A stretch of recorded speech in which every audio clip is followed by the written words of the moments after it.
ou enduro électrique. Je m'explique.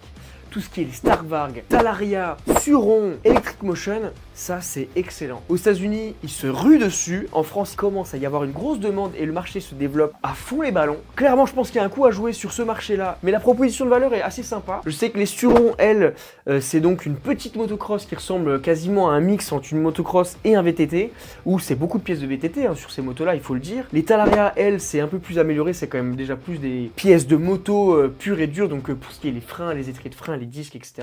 Les Suron, c'est beaucoup de pièces de vélo. Mais clairement, ça, c'est le fun assuré. J'ai fait un salon de la moto électrique dans le Morvan, au lac des Settons. Et j'ai eu l'occasion de tester les Talaria Sting et les Electric Motion dans un terrain. Et je me suis régalé, les mecs. C'était juste exceptionnel. Donc, dans ce cadre-là, c'est assez sympa. Et je crois que ça dure quand même une bonne après-midi de balade ou de martyrisation de la moto. Donc, clairement, ça fait le café. Mais par contre, encore une fois, si on prend ces motos dans un cadre autre et qui est pour se déplacer au quotidien et faire des grandes balades, bah, c'est niette, quoi. Franchement, c'est pas optimal, c'est pas encore assez bien poussé en termes d'autonomie et pour moi c'est là où ça pêche clairement. Bon, pour donner une vision plus